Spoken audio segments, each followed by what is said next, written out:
aktivitas yang ditunaikan setelah tidur itu disebut dengan hajada dalam bahasa Arab. Ha besar, jim, dal. Sudah? Ha, jim, dal. Kalau Anda ingin berusaha bangun setelah Anda tidur itu, misal, saya mau beraktivitas di malam hari. Saya berikhtiar untuk bangun. Saya usahakan serius. Harus bangun, harus bangun. Saya pasang alarm, saya siapkan baik-baik. Maka usaha untuk mewujudkan sesuatu dengan serius tambah tak di awal kata dasarnya, tak. Sudah? Harakatnya fathah. Setiap penambahan selalu umumnya harakatnya fathah, tak. Kemudian motivasi saya berlipat. Saya mesti bangun nih. Saya nggak boleh telat. Motivasi berkali lipat. Tambah. Ayo tambah, tambah. Double. Beda dari biasanya. Double dalam bahasa Arab disebut dengan tasydid namanya. Tasydid. Tambahkan tasydid sebelum huruf akhirnya. Ini huruf akhir dal. Saya tambahkan sebelum huruf akhirnya. Jim. Pakai tasydid. Tahajjud. Sifatnya ganti fathah sebelum akhir dengan dhammah. Kalau dhammah apa harakatnya? A atau I? Saya cek dulu. Kalau fathah apa? A. Kalau kasrah? I. Kalau dhamma? Ingat ya, nanti setiap harakat itu penting dalam bahasa Arab. Kalau Bapak Ibu belajar filologi di bahasa Arab, itu setiap harakat ada maknanya. Saya kasih contoh cepat Ibu ya. Kalau Ibu misalnya ingin berbicara kasrah, ini harakat menunjuk pada perempuan umumnya. Tipis, kecil. I. Makanya kalau laki-laki fathah A, anta, perempuan I, anti. Laki-laki jazakallah khair, ka, perempuan I, jazakillah khair. I. Ingat Bu ya, jazaki untuk perempuan. Setiap yang ada I itu perempuan. A, laki-laki.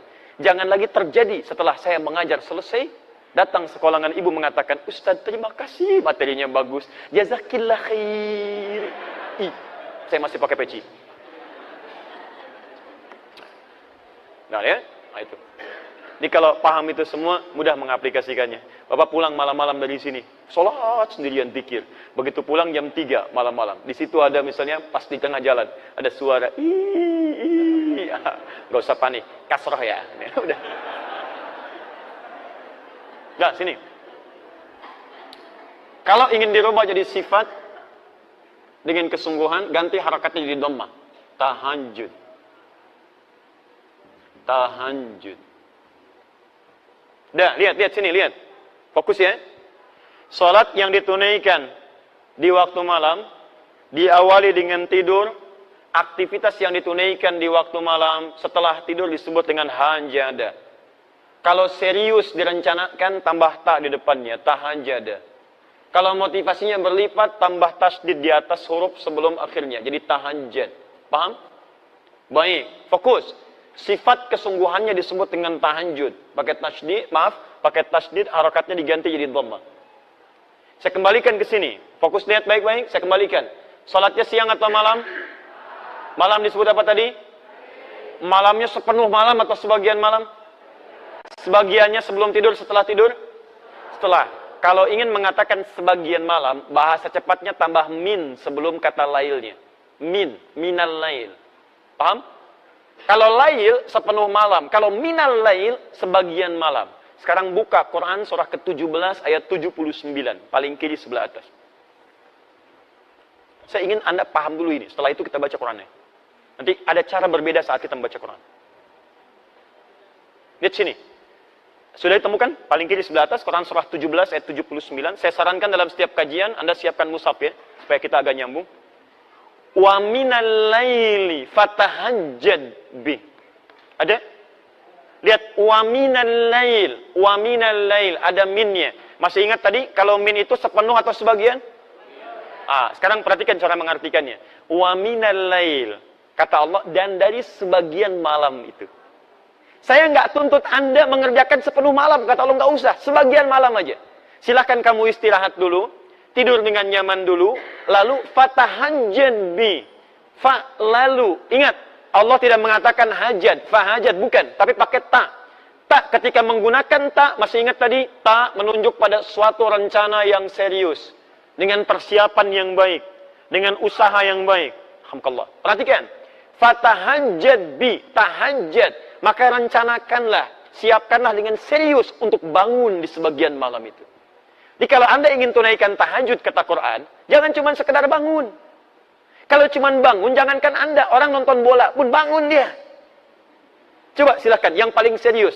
Orang mau nonton bola aja begitu serius. Malam nih, malam, MU ketemu Sevilla nih. Oh, siapin. Jamnya jam berapa? Jam 2:30 waktu Indonesia. Pasang alarm sampai 3 kali, Pak. 3 kali, dari 1:30. 1:30, 1:30, 1:45, jam 2. Alarm pertama, matikan alarm kedua. Alarm kedua, matikan alarm ketiga. Itu untuk nonton bola. Hasilnya kosong-kosong. Ya. Dan saya nggak nonton, nggak ada kerjaan. Ya. Fokus lihat sini, lihat. Jadi ada orang yang untuk aktivitas dunia saja, dia begitu serius. Makanya Allah tantang kita, hei kamu, kenapa untuk mengejar akhirat kamu tidak serius? Kenapa cuma sekedar bangun? Kalau pengen tahajud, kamu siap-siap dulu, rencanakan jam berapa mau bangun. Tadi, ibu mau sholat jam berapa contoh? Jam berapa mau sholat? Halo? 2:30. Jam berapa? 2:30, 2:30. Kalau Anda mau sholat jam 2:30, berarti kan mustahil bangunnya jam 2:30. Sholatnya jam 2:30, pasti bangunnya sebelum 2:30. Jam berapa bangunnya? Belum tentu. Kan Anda harus melalui 5 fase tadi. Saat bangun, duduk dulu. Ingat, tanpa disadari, duduk dari bangun malam itu beda dengan duduk biasa. Anda mungkin cuma begini, tapi begitu melihat jam, sudah 30 menit tuh. Kalau nggak percaya silahkan, bangun malam, duduk dulu begini. Begitu duduk, lihat jam, 2:30. Belum yang kedua, hilangkan bekas ngantuk. Belum yang ketiga, 10 ayat terakhir Ali Imran. Kalau hafal, kalau enggak cari mushaf dulu kan. Silahkan cek. 4, belum berdoa. 5, belum wudhu. Apa dari situ langsung wudhu? Kan pergi kamar mandi dulu. Kamar mandi baca doa dulu. Wudhu dengan sempurna. Gosok gigi dulu. Balik lagi, pakai pakaian. Berapa waktu yang dibutuhkan? Halo? Bukan iya, berapa lama? Misal 40 menit, misal. 2:30 kurangi 40 menit jam berapa? Jam 1:50. Artinya, Anda kalau ingin sholat jam 2:30, Anda mesti siap bangun jam 1:50. Makanya wajar, tadi ada kalimat Nabi bangunnya 1:30. Kalau dikonversi ke sekarang. Karena ada siap-siap dulu, macam-macam dulu. Nah, sekarang persoalannya, Bapak tadi Ibu tidur jam 9. Kalau dibalik, Ibu jam 9, Bapak jam 10. Rata-rata tidur berapa jam? 6 jam. Ada yang lain? 6 jam, baik. 1:30 kurangin 6 berapa? Ayo berapa? Jam 8? Ya? Jam 8 ya? Berarti begitu selesai Isya langsung tidur tuh. Lihat, Isya tadi kan selesai. Jam 20 kan? Kalau Anda ingin bangun jam 1:50, artinya jam 8 Anda jangan kerjakan apa-apa lagi. Jelas ya? Ingat baik-baik. Kalau Anda punya kebiasaan tidur 6 jam, jadi tidur 4 jam, berarti 2 jam nanti di siang akan menuntut Anda untuk beristirahat. Karena metabolisme tubuh kita akan menyesuaikan, menuntut kita untuk meminta waktu itu. Karena itu kita harus konsisten. Kebiasaan Anda tidur berapa jam? 6 jam. Saya mau bangun jam 1:50, untuk sholat jam 2:30. Artinya, kurangi 6 jam di situ, ba'da Isya, selesai, kemudian langsung istirahat pada waktu yang ditentukan. Jelas? Baik, fokus. Salat tahajud paling lama berapa menit? Nanti kita akan lihat saat masuk caranya ya. Jangan-jangan salat jam 2:30 selesai jam 3 gitu ya. Masya Allah. Tidur lagi, bangun jam 6. Ini yang jadi masalah. Sekarang belum selesai, ingat belum selesai. Kita sampai tuntas. Kalau mau belajar bahasa Quran, setiap harakatnya bisa punya makna. Sekarang lihat. Fokus. Lihat sini. Taknya sudah selesai. Tak, rencanakan, siapkan. Tasdidnya apa? Tadi masih ingat tasdid artinya apa? Motivasi berlipat. Nah, ini bahasa Quran yang sangat indah. Secara psikologi bisa dijelaskan dengan baik. Kalau kita ingin semangat mengerjakan sesuatu, kita mesti punya motivasi. Sama Bapak Ibu kalau nggak punya motivasi ke sini, siapa yang mau datang ke sini? Apa yang bisa memaksa Anda mengalahkan tidur siang dibandingkan datang ke sini? Kadang-kadang sampai datang, kantuk juga ditahan-tahan. Yang penting bisa hadir. Apa motivasinya? Sama malam juga begitu kata Quran. Kalau Anda tidak punya motivasi menunaikan ibadah, nggak ada semangat bisa datang dengan baik. Maka dari itu ketika Allah menghadirkan tasydid, fatahajjad, ada tasydidnya di sini. Maka dihadirkanlah kemudian motivasi pada kita. Ayat selanjutnya, teruskan ayatnya. Saya agak percepat. Orang yang merencanakan tahajud dan dia tunaikan dengan sempurna, selain mendapatkan keutamaan yang tadi saya jelaskan, ditambah oleh Allah dengan 4 keutamaan lain. Allah berikan 4 keutamaan pada orang yang tahajud yang tidak diberikan pada yang tidak tahajud. Jadi kalau Anda sholat fardu yang 5 waktu, khusyuk sholatnya, sampai menangis, sampai khusyuk luar biasa, tapi Anda tidak tahajud, Anda tetap tidak akan mendapatkan 4 kemuliaan ini. 1. Saya pindahkan sini. Apa motivasi yang bisa membuat kita kuat menunaikannya? 1. Asa ayyab'athaka rabbuka maqaman mahmuda. Teruskan ayatnya. Jadi Quran surat 17 ayat 79 sampai dengan 80. Teruskan. Wa minal laili fatahajjad bihi nafilatan lak. Ayo, di antara sebagian malam, jangan semuanya. Kamu tidur dulu, istirahat dulu. Dan rencanakan yang serius, hadirkan motivasi untuk menunaikan sholat di malam hari. Tahajud. Itu memang cuma nafilah kata Quran, tambahan. Hukumnya sunnah. Tapi lihat, 1. Walaupun cuma nafilah hukumnya sunnah, asa ayyab'athaka rabbuka maqaman mahmuda. Orang yang konsisten menunaikan ibadah ini, maka Allah akan berkenan mengangkat derajat atau aktivitasnya di tempat yang terbaik. Singkatnya, orang yang rajin tahajud akan diangkat derajatnya oleh Allah dengan menempatkannya di karir terbaik dalam aktivitas kehidupannya. Karir terbaik.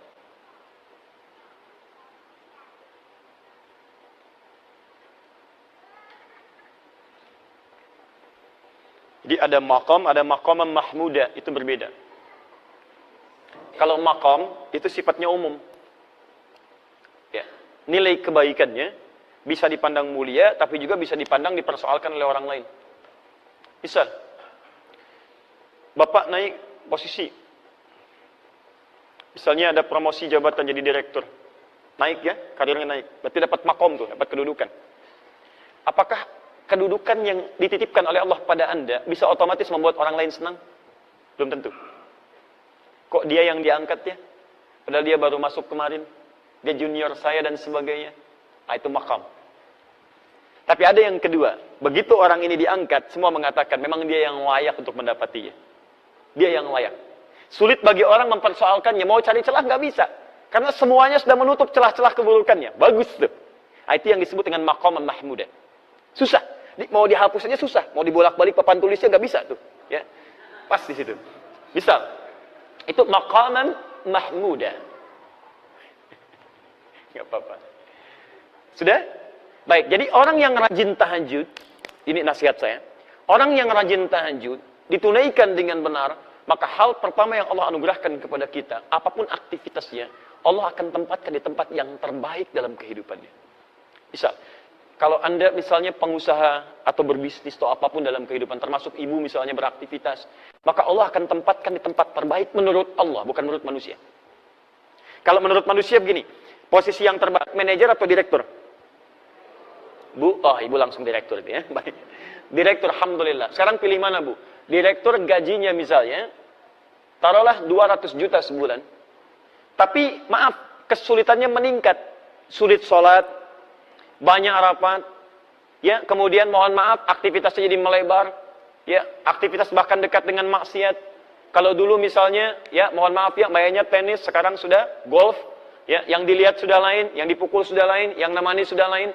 Kalau dulu yang ngantar-ngantar bawa mapnya laki-laki, sekarang direktur, sekretarisnya perempuan, misal. Atau manajer, gajinya beda sedikit lah, 100 juta misalnya. Sholatnya enak, nyaman. Jumatan juga nyaman, masih bisa ikut tausiah. Aktivitas bisa menghindar dari banyaknya maksiat. Ibu pilih mana sekarang, manajer atau direktur? Ah, sudah. Baik, ganti lagi bu, ganti supaya paham betul. Manajer dengan pegawai biasa. Manajer levelnya gaji 100 juta. Masya Allah, tapi sholat susah, Jumatan susah, pengajian susah. Baik, peluang maksiatnya tinggi, gaulnya itu sudah mulai meningkat. Pegawai biasa, turunkan, gaji cuma 1 juta. Sholatnya enak, nyaman. Jumatan bisa, taklim lancar, maksiat tertinggalkan. Ah, ibu pilih mana? Manajer 100 juta, potensi maksiat tinggi, pegawai biasa 1 juta dekat dengan Allah. Ayo.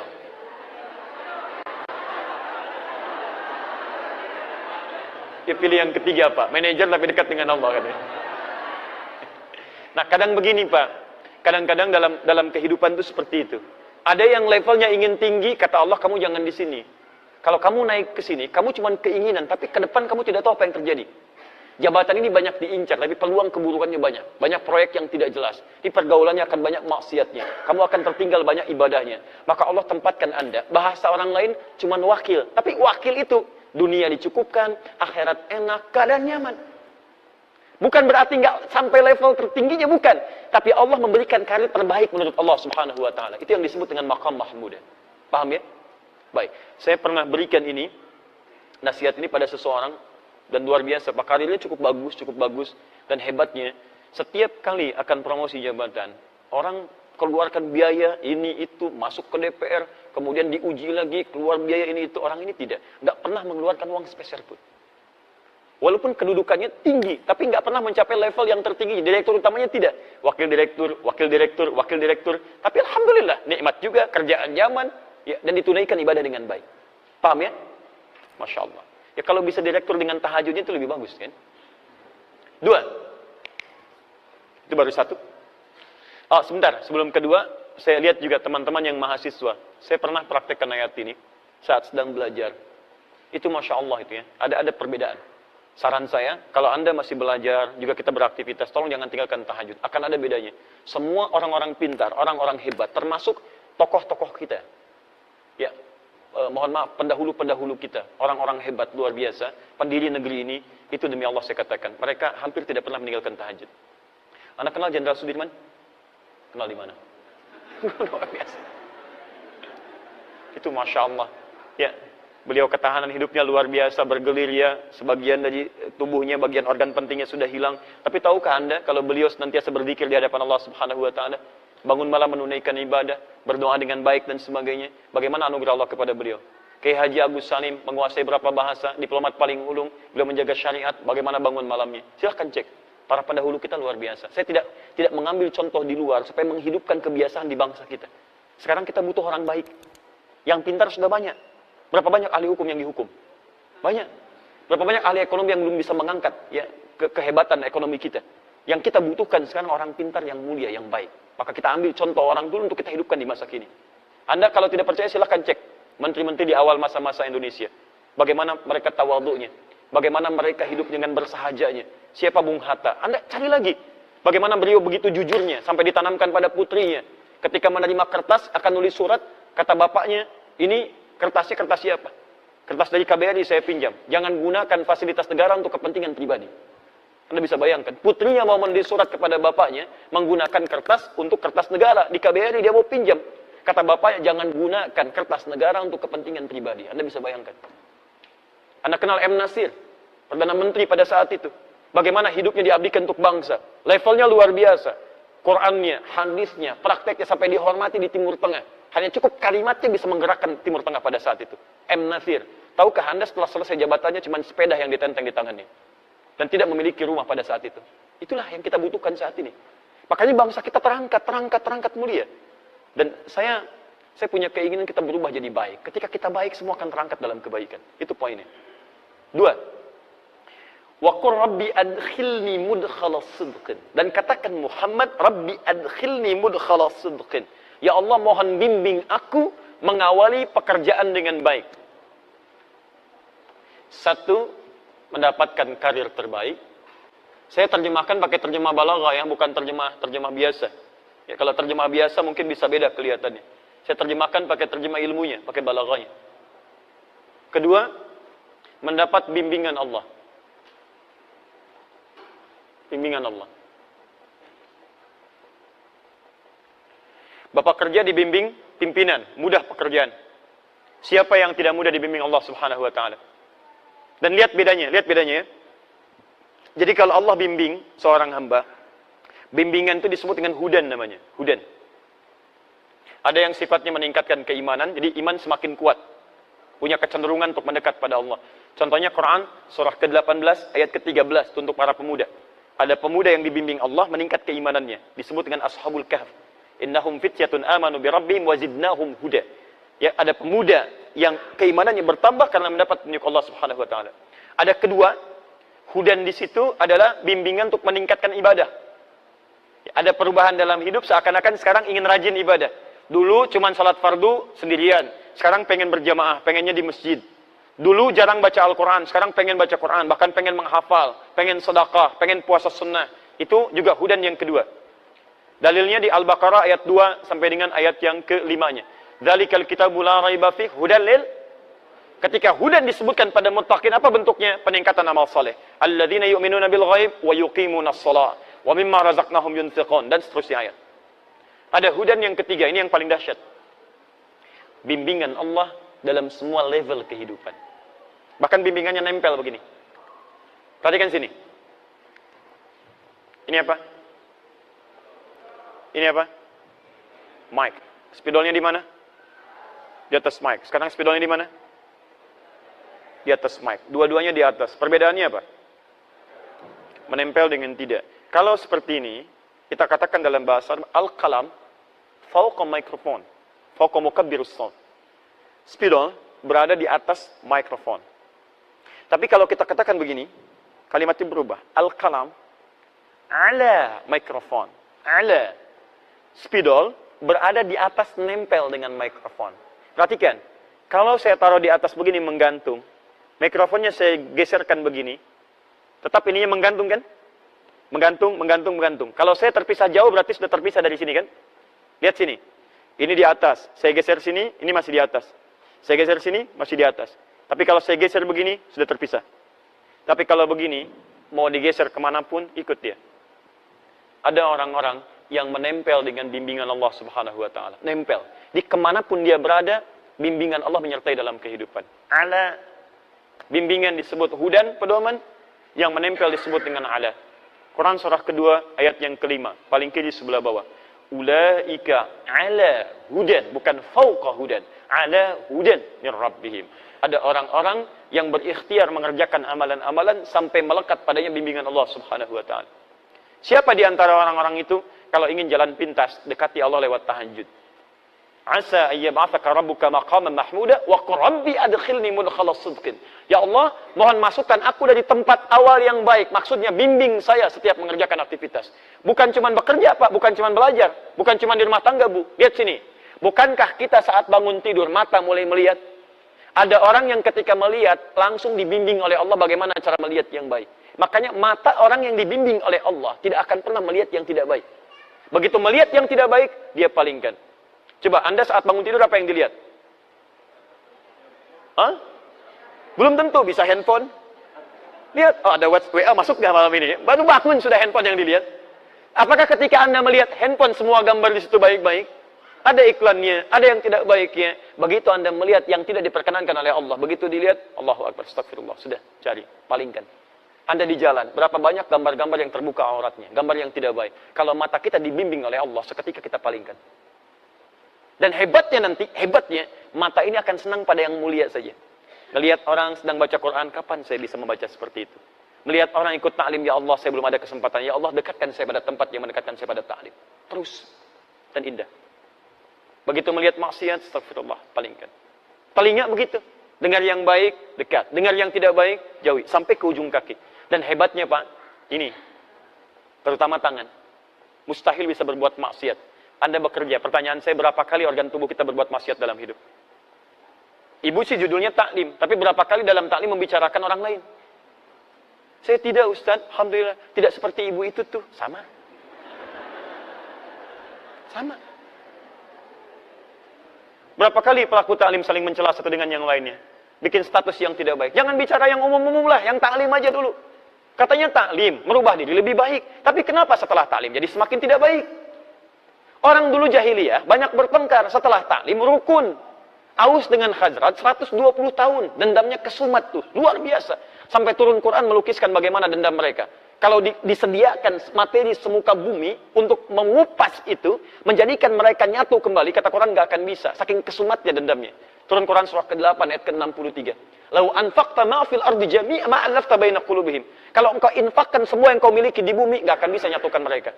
Tapi apa yang terjadi? Allah yang menyatukan mereka dengan risalah Al-Quran. Diajarkan oleh Nabi, dipersatukan lewat sunnah Nabi. Quran, sunnah yang musuhan 120 tahun bisa selesai pada saat itu. Anda baru ikut ngaji Quran, sunnah, 12 menit langsung mencela orang lain. Kenapa? Apa yang salah gitu? Coba cek lagi teman-teman sekalian. Dikembalikan. Quran itu membuat kita lembut. Kalau memang buruk, wajar untuk dicela. Keburukan wajar dicela. Tapi celaan itu menghadirkan kebaikan dalam kehidupan. Bukan penjauhan. Assalamualaikum. Besok aja ya. Besok aja. Kok nggak dijawab? Beda manhaj.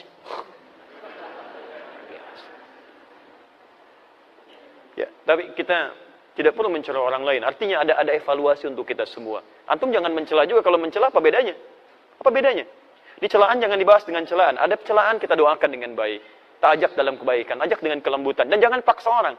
Tugas kita hanya mengingatkan, bukan memaksa. Nabi saja turun ayat, fadzakir innama anta mudzakir. Muhammad ingatkan, tugas kamu mengingatkan. Lasta alaihim bimusaitir, bukan paksa orang. Jadi kalau kita bukan Nabi paksa orang, artinya ada yang salah dalam kehidupan kita. Paham ya? Halo, kenapa jadi muram begini? Tiga.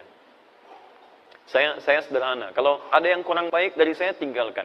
Ada yang baik, silahkan ambil. Dan saya pun tidak paksa. Kalau ada bermanfaat, silahkan. Tidak baik, tinggalkan. Cari guru yang lain yang lebih baik mengajarkan, insya Allah. Sehingga hati kita tenang. Jangan sampai belajar, tapi hati nggak tenang. Ya. 3. Wa akhrijni mukhrajas sidqin. Diberikan solusi terbaik saat ada persoalan. Solusi terbaik. Masya Allah. Luar biasa. Tidak ada orang yang tidak punya masalah dalam kehidupan. Semuanya punya masalah. Tapi ada orang-orang yang sebelum mendapatkan masalahnya, sudah diringankan masalahnya oleh Allah Subhanahu wa Ta'ala. Bukan nggak punya masalah, masalahnya sama. Coba lihat, saya tadi barusan mau ke sini Pak Bu. Macet Pak Bu. Kita lewat tol tadi, macet.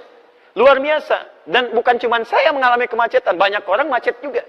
Tapi apakah semua orang yang mengalami kemacetan punya sikap yang sama menyikapi kemacetan? Tidak.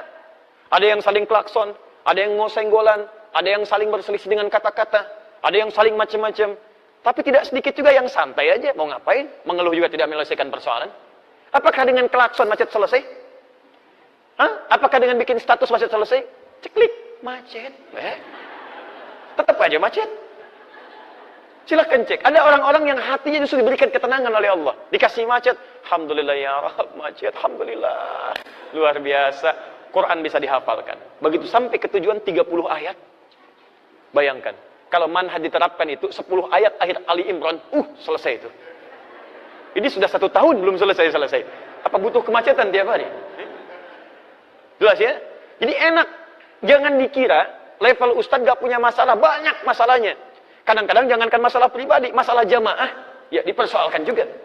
Silahkan cek, bukankah kalau Anda banyak pertanyaan, masalah diserahkan pada Ustaz?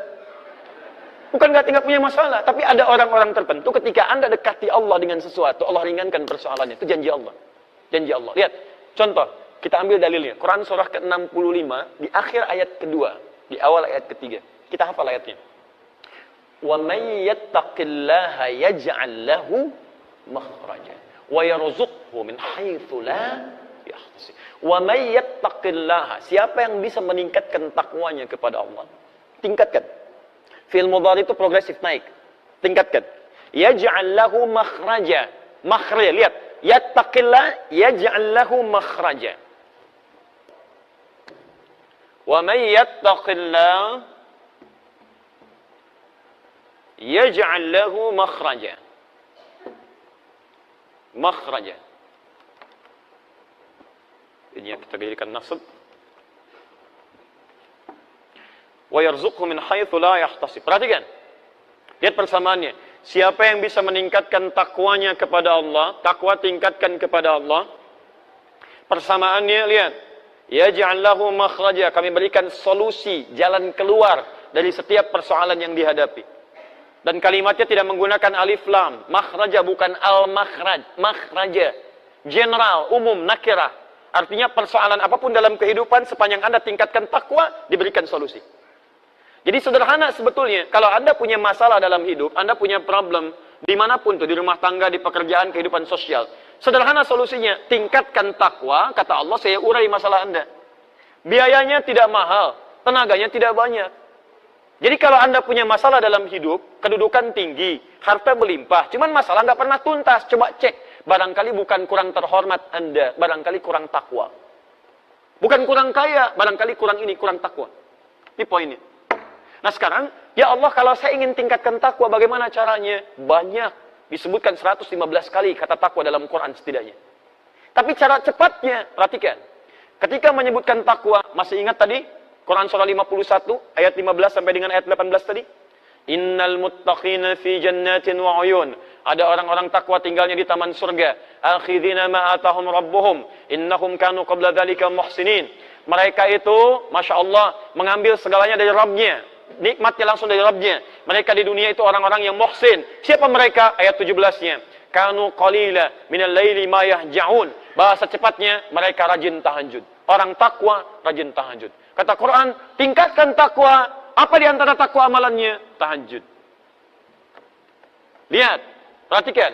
Yaj'al lahu makhraja. Orang meningkatkan takwa, diberikan solusi jalan keluar. Ketika Anda tahajud, lihat bagian ketiganya. Wa akhrizni mukhraja sidqin. Mukhraja sidqin. Asa ayyab'atsaka rabbuka maqaman mahmuda. Wa qur rabbi adkhilni mudkhala sidqin wa akhrijni mukhraja sidqin. Makhraja, jalan keluar. Kalau jalan keluar itu langsung dibimbing, langsung dibimbing, langsung dibimbing. Robah kalimatnya dari kata makhraj jadi mukhraj. Makhraj, mukhraj. Orang rajin tahajud dibimbing Allah Subhanahu wa taala. Ketika punya masalah, bukan cuma dia yang berikhtiar untuk menyelesaikannya, tapi Allah langsung berikan bimbingan. Begini jalan keluarnya. Ini ambil, ini tinggalkan. Jangan bersedih, tanamkan keyakinan. Nabi pernah berusaha menghafal Quran dengan ikhtiarnya. Jadi begitu ayat Quran turun, itu beliau punya keinginan cepat menghafalkannya. Cepat, cepat, cepat, cepat. Tapi apa yang terjadi? Allah berikan solusi. Bahkan langsung turun ayat Quran surah ke-75. Ayat 22 sampai 23. Ayat 16 sampai 18, maaf. Ayat 16 sampai 18. Lihat kalimatnya. La tuharrik bihi lisanaka lita'jala bi. Muhammad, kamu gak usah cepat-cepat menggerakkan lisan untuk sekedar ingin cepat menghafalkannya. Biasanya para penghafal kalau ingin segera cepat menghafalkan kan suka cepat mengucapkannya kan? Inna fi khalqis samawati wal ardi wa ikhtilafil laili wan nahari la ayatin li ulil albab, la ayatin li ulil albab, la ayatin li ulil albab. Ulang diulang gitu kan? Tayyib. Lihat sini. Nabi Muhammad tidak. Muhammad jangan cepat-cepat gerakan lisan untuk cepat menghafalkannya. Inna alaina jam'ahu wa qur'ana. Biarkan kami yang menghimpun Quran dalam jiwamu. Fa'idha qara'nahu. Bagaimana cara menghimpunnya? Allah akan bimbing bacaannya. Jadi begitu dibacakan, dibimbing. Fattabi' Qur'ana. Kamu ikuti saja bimbingan bacaan itu. Jadi ada orang-orang yang menghafal Qur'annya. Bukan cuma dia berikhtiar menghafal. Tapi Allah tanamkan bacaan Qur'annya. Jadi ketika dia baca, ada bimbingan dalam jiwanya. Cepat. Seakan-akan mengalir begitu derasnya. Kami pernah ambil manhaj ini. Diterapkan kemudian. Dan jadi buku. Itu yang kita bahas setiap pekan. Setiap Kamis malam Jumat lewat Akhir TV Ba'da Maghrib. Dan jadilah kemudian pedoman menghafal Quran dalam 30 hari. Sekarang Pak, ada perlomba-lomba orang menghafal Quran, bukan hitungan masa 2 tahun lagi. Ada yang 27 hari, ada yang 25 hari. Saya bermohon pada Allah, semoga Anda termasuk bagian darinya insya Allah. Dan tidak cukup dengan amin. Mulai dulu menghafal. Mulai. Ya, ambil, kan kita sudah bagikan bukunya gratis itu ya. Lihat sini, fokus teman-teman. Apa amalan Nabi, sampai Allah berkenan, memudahkan urusannya, gak usah capek. Apa amalannya? Ternyata salah satunya, bukankah Nabi orang yang paling kuat tahajudnya? Bukankah Nabi orang yang sampai bengkak-bengkak dalam rakaat pertamanya? Nanti saya bahas ketika sampai pada caranya. Dan ayat ini turun, Quran surah 17 ayat 79 sampai 80 ini, bukankah ayat itu diturunkan untuk mengisahkan peristiwa ditolongnya Nabi dalam pengepungan pada saat itu oleh 100 pemuda, pasukan khusus pada saat itu. Jadi kalau sekarang kita di komplek angkatan laut ada pasukan khususnya, yang hantu laut luar biasa, terbaik di dunia, Denjaka. Ya Detasemen Jala Mangkara, kalau dulu itu misal seperti itu 100 orang. Pedang terhunus, jangankan manusia. Kata sejarawan mengatakan, ini hewan lewat ketahuan. Hewan saja. Bahkan mengatakan lalat itu datang sudah ketahuan. Dan Nabi SAW dikepung di dalam rumah itu. Jadi ini ada rumah, kediaman, di dalamnya ada 3 orang, Rasulullah SAW, Abu Bakar radhiyallahu ta'ala anhu, Ali bin Abi Thalib radhiyallahu ta'ala anhu. Dua-duanya orang terkasih Nabi. Dan tidak boleh memisahkan satu di antara keduanya. Karena dua-duanya dipuji Nabi, punya kemuliaan tingkat tinggi luar biasa. Abu Bakar, apa dibandingkan dengan kita? Hei orang-orang yang seringkali mencela Abu Bakar, apa faedah Anda di hadapan Abu Bakar radhiyallahu ta'ala anhu? Beliau itu menantu Nabi, mertua Nabi, sahabat Nabi. Dipilih oleh Nabi, menemani Nabi ke Madinah. Kalau bukan orang biasa, itu mustahil dipilih Nabi. Kenapa beliau yang dipilih? Dipilih Nabi, menemani Nabi. Orang yang pertama kali, termasuk pertama beriman kepada Nabi. mengorbankan hartanya untuk dakwah Nabi, menemani Nabi sampai dengan ke Madinah, menjadi mertua Nabi sallallahu alaihi wasallam. Saat wafat makamnya di samping Nabi, hidup dengan Nabi di dunia, kuburnya di samping Nabi, dan di akhirat bersama Nabi sallallahu alaihi wasallam. Lantas Anda dengan mudah mengatakan celaan kepada sahabat Abu Bakar. Anda siapa? Sahabat Nabi bukan, menemani Nabi tidak, berinfak untuk dakwah Nabi juga tidak, mertua Nabi bukan, tetangga Nabi bukan, kerabat Nabi bukan. Wafat Anda jauh dari makam Nabi, dan belum ada ayat turun menjamin surga Anda. Anda siapa? Abu Bakar. Kedua, Ali bin Abi Thalib. Duhai yang merendahkan sahabat Ali bin Abi Thalib, Anda siapa? Ali bin Abi Thalib termasuk keluarga Nabi, pemuda yang sangat luar biasa, dipuji Nabi, dan dipilih untuk mendampingi putri terkasih Nabi. Kalau bukan orang yang luar biasa, mustahil dipilih. Masa mau titipkan pada yang lain? Yang dipilih Ali bin Abi Thalib, jenius orangnya, pemuda ahli surga, luar biasa. Dipilih, 3 orang berada di situ, 3-3-nya mulia. Tapi hebatnya, ketika Nabi mengetes wala wal bara itu luar biasa. Kata Nabi, Abu Bakar ikut saya, temani saya hijrah. Siap ya Rasulullah. Ali, kamu tidur, ini yang hebat. Ali, kamu tidur di tempat saya ini. Lakukan penyamaran, tidur. Dan itu kan tempat tidurnya Nabi yang diincar, taruhannya nyawa. Dan hebatnya sahabat Ali tidak protes. Sayyidina Ali radhiyallahu ta'ala enggak protes. Ya Rasulullah, jangan saya lah, Abu Bakar yang tuaan dikit misalnya. Tidak. Tidak. Abu Bakar ikut saya, kamu tidur. Tapi kisahnya bukan di situ. Kisahnya, kok bisa pasukan khusus yang tahan dari kantuk dan macam-macam, tiba-tiba bisa dibikin kantuk pada saat itu. Waktunya tiba, lenggang aja keluar walaupun gak bawa kangkung. Silakan cek. Jalan keluar. Nabi SAW dengan sahabat Abu Bakar keluar dari situ, penjagaan 100 pemuda, pedang terhunus, tiba-tiba keluar begitu saja, ditutup pandangannya, ditutup. Apa yang bisa menyebabkan itu? Ayat-ayat yang turun tentang peristiwa tadi, diantaranya ayat-ayat tahajud. Wa akhrijni mukhrajas sidqin. Allah yang langsung bimbing Nabi keluar dari tempat pengepungan itu. Jadi kalau Anda, mohon maaf teman-teman sekalian, ayat ini turun, kalau kita ambil kaidah asbabun nuzul, al-ibratu bi umumil lafzi la bi khususis sababi. Hikmah dari ayat, hukumnya jangan dilihat dari asbabun nuzulnya, tapi dilihat dari keumuman makna ayatnya. Artinya, Allah ingin menyampaikan, kalau Anda sedang dikepung oleh persoalan kehidupan, membuat Anda tertekan, membuat Anda seakan-akan punya perasaan gelap, seakan-akan lemah dan sebagainya, ahli tahajud akan dilindungi oleh Allah Subhanahu wa taala. Tunjukkan pada saya pekerjaan mana yang Anda kerjakan gak ada saingan. Kadang-kadang ada yang ingin menyingkirkan, menyungkurkan, jahat terhadap Anda. Salah satu caranya, Anda bangun malam, dekati Allah Subhanahu wa taala. Kalau sudah dekat dengan Allah, siapa yang bisa mengalahkan Allah dan berani berperang dengan Allah Subhanahu wa taala? Paham ya? Terakhir. 4. Waj'alni min ladunka sultanan nasira. Saya mohon maaf ya, lebih sedikit dari 2:30 ya, untuk menyempurnakan ini dulu. Waj'alni min ladunka sultanan nasira. Dan mohon ya Allah, jadikan untuk saya pertolongan langsung darimu.